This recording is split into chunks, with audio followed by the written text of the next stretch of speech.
자, 오늘은 사도행전 이제 일곱 번째 스데반 집사님의 설교와 순교에 대해서 좀 알아보는 시간을 가지도록 하겠습니다. 이 사도행전 7장, 사도행전 7장을 보면 이그 잠깐만요. 네, 사도행전 7장을 보면 이제 스데반 이제 집사님의 설교가 나오거든요. 근데 이 설교가 엄청 길어요. 엄청 길어요. 근데 이 엄청 긴 거를 오늘 아주 쉽게 또 이렇게 배우는 시간을 가지도록 하겠습니다. 자, 자, 들어가 볼까요? 자, 오늘 스테반 집사님의 설교와 순교에 대해서 오늘 하는데요. 첫 번째, 이제 사도행전 6장 8절에서 15절에 있는 스테반 집사님의 사역에 대해서 먼저 다루고요. 두 번째, 이제 7장 1절부터 이제 5장 3절까지 있는 스테반 집사님의 설교를 이제 배우게 되고, 마지막으로 스테반 집사님이 순교를 하시죠. 그 순교에 대한 부분을 다루도록 하겠습니다. 자, 먼저 이제 스데반 집사님의 사역, 이제 사도행전 6장 8절에서 15절을 보도록 할 텐데요. 우리 성경이 있으시면 성경을 먼저 피시면 좋을 것 같아요. 성경 피시고, 제가 이렇게 막 치잖아요. 이렇게 어딨죠? 자, 우리 로고스 바이블 이렇게 하는 거, 성경책에 해도 크게 무리는 없을 겁니다. 제가 이렇게 하는 거는 색깔이 막 다르게 하기는 하는데, 좀 중요한 빨간색 하는 부분은 좀 이렇게 쳐놓으면 다음에 성경 읽으실 때 좀 좋으실 것 같아요. 도움이 되실 것 같아요. 자, 먼저 스데반 집사님의 사역 이야기를 먼저 간략하게 오늘 잠깐 정리를 하겠습니다. 요 6장에 있는 부분만. 자, 스데반 집사님은 일곱 집사님 중에 한 분이십니다. 스데반 집사님 일곱 집사님 중에 한 분. 아시죠? 6장에 우리 그 과부들에게 우리 이제 지원금이 나가는 것을 이제 제대로 안 돼 가지고 이제 히브리파 과부들에게는 그게 지원이 잘 갔는데, 헬라파 이제 헬라파 유대인들에게는 그게 이제 과부들에게 제대로 안 가가지고, 그러니까 이제 예수님을 믿는 이제 예루살렘 신앙 공동체 안에 히브리파 유대인들이 있었고, 이제 헬라파 유대인들이 있었는데, 그 헬라파 유대인들 중에 가난했던 그 과부들에게 그 이제 지원금이 제대로 안 갔는 거예요. 뭐 바나바라든지 많은 사람들이 자기의 밭을 팔아가지고 이렇게 헌금을 했잖아요, 사도들 앞에. 근데 그게 제대로 안 가다 보니까 이제 헬라파 유대인들이 이제 예수님을 믿는 헬라파 유대인들이 마음이 상한 거죠. 그래서 그걸 문제를 제기를 했고, 이제 사도들이 이제 성도들이 너무 많이 늘어나니까 우리가 이 이제 예산 이렇게 구제하는 일을 다 감당할 수 없어서, 우리가 인원이 많이 늘었으니까 우리는 기도와 말씀의 사역에 집중을 하고 요 재정을 담당할 우리 7명의 사역자 집사님을 뽑자라고 해서 이제 투표를 하게 되고요. 그것을 좋게 여겼고, 뭐 성령 받은 사람들, 자, 이거 한번 보는 게 나을 것 같죠? 자, 자, 3절을 보면 너희 가운데 성령과 지혜가 충만하여 칭찬받는 사람 7명을 택해라. 이 7명 중에 한 명이 누구? 네, 여기에 있죠? 스데반. 네, 빨간색으로 하겠습니다. 네, 스데반 이제 집사님이 인 것입니다. 네, 그래서 이제 사도들은 기도와 말씀 사역에 집중을 하겠다라고 이야기를 하고요. 이제 온 무리가 이것을 너무 좋게 여겨서 믿음과 성령에 충만한 사람을 7명을 뽑았어요. 스데반부터 해서 니골라까지. 근데 이 사람들이 이제 이름을 보니까 다 헬라식 이름인 거예요. 그러니까 뭐냐? 원래 예루살렘 신앙 공동체에는 히브리파 그리스도인들이 훨씬 많았는데, 오히려 그들이 기득권을 얻으려면 솔직히 이제 재정권을 가져오는 게 좀 파워가 있는 거잖아요. 이제 그런데 히브리파 사람들이 유대인들이 훨씬 더 많았는데, 그들이 믿음과 성령이 충만한 사람들을 7명을 뽑았는데 그들이 오히려 이렇게 다 몰아줬다라는 거예요. 헬라파 유대인들이 중에 예수님 믿었던 그 7명을 다 몰아서 7명을 뽑아줬다는 것이죠. 그것이 이제 히브리파 유대인들이 자기 반성을 한 거죠. 자기 부정을 한 것이죠. 자기 부정한 거고, 그리고 이제 이 중에 이제 한 명이 이제 스데반인데, 이 스데반 이제 7명의 집산 이렇게 뽑혀서 어떤 일이 벌어지냐? 자, 저번 주에 얘기했었죠. 하나님의 말씀이 더 왕성해지고 중요한 것은 무엇이냐? 예루살렘과 허다한 제사한 무리도 이 도를 복종했죠. 네, 이 도를 복종했습니다. 이 제사장들, 특히 이 제사장들은 뭐죠? 예수님을 죽인 그룹이었고, 그들을 박해했던, 이제 5장까지 박해했던 그룹이었어요. 근데 그들의 그룹에 있는 사람 중에 사두개인이죠. 제사장들이 예루살렘 신앙 공동체로 많이 들어왔다는 거예요. 무슨 일 때문에?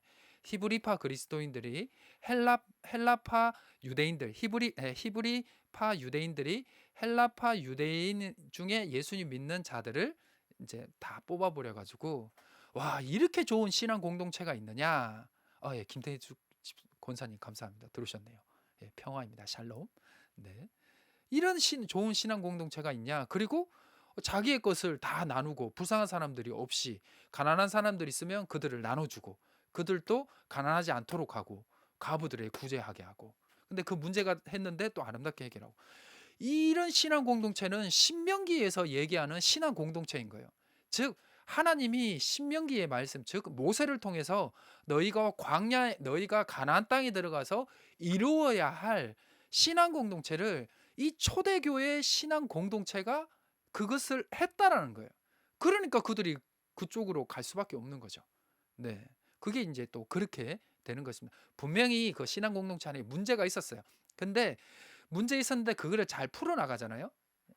그랬더니 그들을 반대했던 제사장들의 그룹도 그 신앙 공동체에 들어오게 되었다라는 것이 우리 그 이제 교회 내부의 문제의 마지막 결론이죠. 그래서 거기서 이제 한 사람이 나오는데, 그 사람이 이제 스데반인 거예요. 스데반. 자, 스데반이죠. 자, 아이고, 이게 아닌데, 네, 맞죠? 네, 왔다 갔다 하다 보니까 그래요. 이제 요 스데반. 그래서 요 스데반에 대해서 이야기하겠습니다. 그래서 그 7명의 헬라파 유대인 중에 예수님을 믿었던 그룹, 이제 초대 공동체 그룹이었던 스데반이, 이제 스데반만, 이제 7명 중에 이 스데반의 이야기가 이제 7장까지 나오는 거예요. 7장까지 6장 15절부터 8절부터 해서 그까지. 그래서 오늘 이제 스데반 이야기 계속 해볼게요. 그래서 스데반의 사역은 교회 재정뿐만 아니라 복음 선포 사역을 합니다. 네. 교회 재정에 문제가 생겨서 그런 게 아니라 자기가 복음을 선포하면서 문제가 생겨가지고 그가 설교를 하게 되고, 결국은 예수님처럼 이제 예수님을 죽였던 공회에 이제 순교를 당하게 됩니다. 자, 스데반은 은혜와 능력이 충만한 사람이었고, 이적도 행하였고, 지혜와 성령이 충만했기 때문에 헬라파 유대인들을 선교를 합니다. 헬라파 유대인들을. 요거는 뒤에 설명하겠습니다. 헬라파 유대인들을 선교합니다. 그거는 뒤에 설명할게요. 그래서 그의 복음, 즉 설교는 유대인들이 듣기에 자기들이 지금 현재 알고 있는 율법이랑 상충이 되는 거예요. 자기들이 지금 믿고 있는 율법이랑 상충이 돼 가지고 이제 스데반을 죽이려고 합니다. 그래서 스데반이 공회의 재판을 나아가게 됩니다.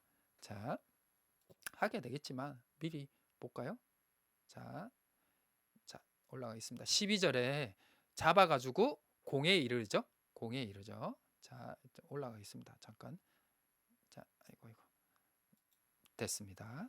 자, 요게 이제 6장 8절부터 15절에 한번 잠깐 간략하게 했는 거고요. 그다음 넘어갈게요. 자세하게 하겠습니다. 네, 유미 집사님 들으셨네요. 네, 감사합니다.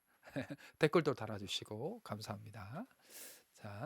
자, 스데반 사역의 특징입니다. 스데반 사역의 특징은 뭐냐면, 이 스데반의 믿음과 성령이 충만한 사람이었어요. 믿음과 성령이 충만한 사람이었고, 또 교회의 재정 관리자였습니다. 7명의 집사 중에 한 명이었고요. 자, 두 번째, 그는요 큰 기사와 표적을 행하면서 복음을 전하게 됩니다. 우리 이제 사도행전 4장에 보면요, 자, 4장 29절 한번 찾아보죠. 자, 이러면서 복습하는 거거든요. 자, 4장 29절. 자, 사도행전 4장 29절입니다. 자, 이제 그 베드로와 요한이 그 성전 미문에 있는 안전뱅이를 일으켜 세운 다음에 이제 부활에 대한 설교를 하니까 그 공회의 핵심 요원이었던 사두개인들이라든지 그 사람들이 이제 베드로와 요한을 공회에 잡아가지고 야, 너 부활 설교하지 마. 그러니까 베드로와 요한이 하나님의 말을 듣는 게 맞느냐, 너희의 말을 하나님의 말씀을 듣는 게 맞느냐, 너희의 말씀을 듣는 게 맞느냐, 그러니까 그들이 위협을 하면서 복음을 전하지 말라 그러죠. 그것을 이제 자기 신앙 예루살렘 신앙 공동체에 이제 공회에서 풀려나서 예루살렘 신앙 공동체에 돌아와서 이들이 우리를 부활의 설교를 전하지 말라고 박해를 한다 그랬더니 그 신앙 공동체 초대 예루살렘의 안에 있던 초대교회 신앙 공동체 사람들이 하나님께 기도한 내용이 자, 4장 29절부터 30절이죠. 제가 읽어 드릴게요. 주여, 이제도 그들의 위협을 굽어 보시옵소서.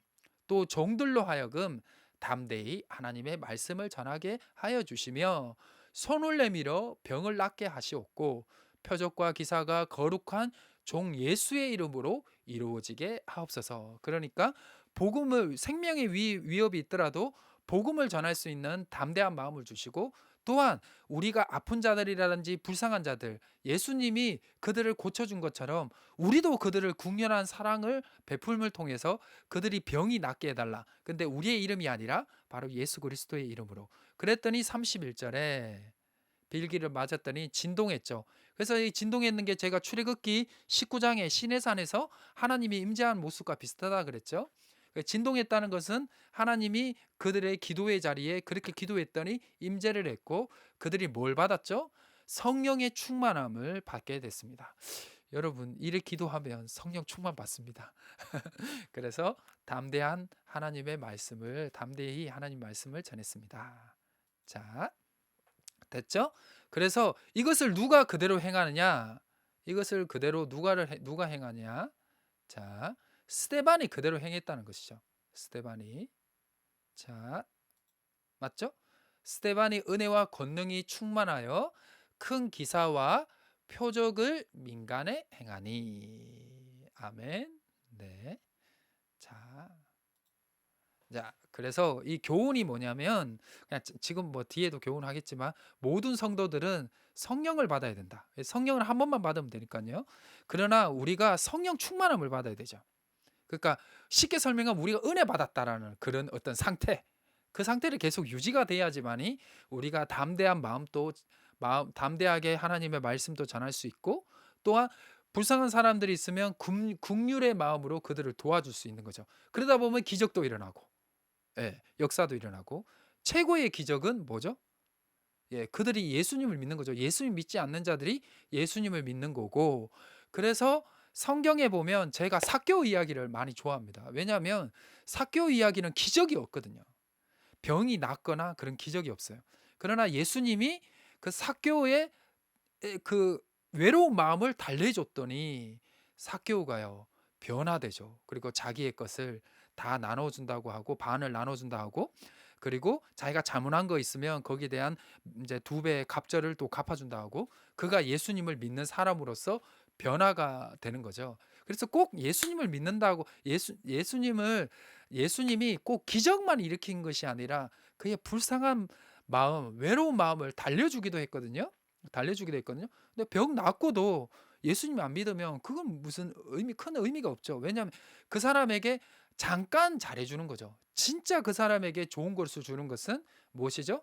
우리 사도행전 3장에 나왔던 은과 금은 내게 없거니와 내게 있는 것을 내게 주노니 나사렛 예수 그리스도의 이름으로 일어나 걸어라. 그러니까 예수 그리스도를 전하는 게 최고의 그거죠. 근데 이게 이제 두 개가 연결이 돼 있다라고 보시면 됩니다. 그래서 여러분들이 성령 충만하셔야 돼요. 성령 충만한 건 다른 거 없습니다. 우리 내 아동부 사역할 때 우리 제일 많이 이제 아이들 했던 말기찬이거든요. 말기찬. 그래서 말씀 찬양 기도를 계속 꾸준히 하시면 됩니다. 매일 하시면 그게 일일 영성이 되는 거고요. 일주일에 한 번 하시면 그게 일주일 영성이 되는 겁니다. 그러나 우리가 이 일을 하기 위해서는 매일 영성으로 나아가야 한다라는 것입니다. 제가 참 좋아했고 또 존경했고 그 수업을 참 좋아했던 우리 이제 교수님이 이제 계신데, 근데 그 교수님이 자기는 아침에 일어나면요. 자기는 아침에 일어나면 제일 먼저 하는 게 뭐냐면 휴대폰을 보진 않는데요. 제일 먼저 일어나면 기도를 먼저 한대요. 그냥 눈 뜨면. 그것이 무엇이냐? 내 하루의 시작을 하나님과 시작을 하겠다고 해서요. 눈만 뜨면 네, 기도를 먼저 시작한대요. 간단하게라도. 그러니까 하루의 시작을 휴대폰을 켜서 네, 이제 시간을 확인하거나 아니면 뭐 다른 거를 하는 것이 아니라 자기가 제일 먼저 눈을 뜨면 네, 이제 기도를 하면서 하나님과 함께 하신다고 하더라고요. 근데 그렇게 진짜 이제 교수님이신데도 신실하게 그렇게 하시더니 결국은 네, 소망교회 담임 목사님이 되시더라고요. 네. 자, 어디 한번 보자. 그리고 이제 세 번째, 권능을 받아서 복음을 전해야 됩니다. 우리가 이제 권능을 받는 것도 하나님의 능력을 받는 것도 성령이 충만한 거다 다 똑같은 거잖아요. 그래서 우리가 복음을 전할 때 하나님의 권능을 주시고 또 우리가 성령이 충만하고 은혜를 받고 권능을 받아야 또 복음을 전하는데 또 힘을 얻을 수 있으니까 우리가 이 두 가지를 잘했으면 좋겠고 다른 거 필요 없습니다. 말기참만 잘하시면 됩니다. 말씀, 기도, 찬양. 매일 하시면 일일 영성, 일주일에 한 번 하시면 일주일 영성. 그렇게 되는 겁니다. 매일 하시기 바랍니다. 자, 요즘 우리 목사님 시편 새벽기도 말씀 너무 좋거든요. 그래서 짤막하니까요. 길지 않잖아요. 한 15분에서 한 20분 사이 하시거든요. 그런데 이제 새벽기도 전체 영상 한 30분 정도 되는데 그 하루 30분 그거 보는 거 뭐 어렵습니까? 그거 혹시 새벽에 예배 못 드리시면 네, 마치시고 아니면 하루 일과를 마치시고 뭐 자기 전에라도 해서 잠깐 유튜브 틀어서 잠깐 목사님 말씀 들으시면 그건 하나님의 말씀의 위로가 되실 것 같습니다. 자, 두 번째, 하나님이 사용하시는 방법입니다. 하나님이 사용하시는 방법. 이제 스데반을 사용하시는 방법에 대해서 간단히 설명해 드리겠습니다. 자, 그는 회당에서 헬라파 유대인들에게 복음을 전합니다. 자, 한번 볼까요? 자, 몇 절이었죠? 9절이죠? 자, 9절을 보시면 자, 아이고 죄송합니다. 9절을 보시면요. 구레네인, 알렉산드리아인, 길르기아와 아시아에서 온 사람들. 요거 지도를 보면 좋을 것 같은데 지도는 제가 잠깐 이제 쉬는 시간 한 다음에 할게요. 이거 뒤에 쭉 내려야 돼 가지고요. 이거 구레네인 이게 다 어디냐? 헬라 지역인 거예요. 유대 지역은 아닌 거예요. 헬라 지역, 이방 지역인 거예요. 그러니까 이 이방인 지역에 있는 사람들이 회당에 모였을 때 스데반이 그들에게 복음을 전했는데 그들이 스데반이 전하는 그 설교 복음이 자기들한테 조금 거리낌이 있어가지고 논쟁이 벌어졌어요. 논쟁이. 네, 요거는 또 뒤에 하도록 하겠습니다. 자, 차근차근 해야 되거든요. 그래서 아이고, 네, 올라가라. 네, 여기죠. 그래서 그러면 왜 스데반 집사님은 헬라파 유대인들이 회당에 모였을 때 복음을 전했냐? 그 이유는 간단합니다. 사도들은 히브리파 유대인들이었기 때문에 그 헬라파 유대인들의 예수님 믿는 자들을 잘 돕는 것도 조금 어려웠잖아요. 이게 뭐냐면 조금 언어는 제가 은혜를 받아가지고 저번에 뭐 그랬다고 치지만 문화가 좀 달랐습니다. 문화적인 게 좀 다르고 이제 그래도 공감력이 조금 다르다 보니까 이제 좀 히브리파 유대인들이 헬라파 유대인들에게 복음을 전하는 게 이제 그 당시 때는 조금 그러니까 활발하진 않았던 것 같아요. 근데 그 일을 했던 사람들이 누구냐? 헬라파 유대인 출신이었던 스데반이 그 일을 감당을 했다는 것입니다. 그러니까 사도들이 못하는 것을 자기가 했다라는 것이죠. 그래서 스데반의 사회적 이제 배경이 헬라다 보니까 하나님이 그 스데반의 그 배경을 사용을 하시는 거예요. 배경을 사용하시는 거예요. 근데 그것은 성경에도 잘 나오죠. 모세는 궁궐에서 그 애굽의 그 생활을 경험했는 걸 바탕을 또 사용을 하셨고 또 우리 사울이면서 헬라식 이름이었던 바울도 이제 이방인 지역을 선교하는데 또 사용을 하시죠. 왜 그를 이제 헬라 지역에서 이제 태어나셨으니까. 그리고 바울 또한 자신을 또 헬라 지역에 이제 그 이방인 사도로서 부름받았다라는 것을 알게 되고요. 그리고 우리 사도행전 9장 15절. 이거 사도행전 9장 15절. 자, 아이고.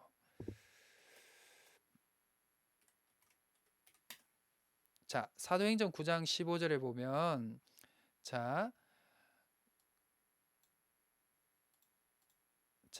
이방인과 이방인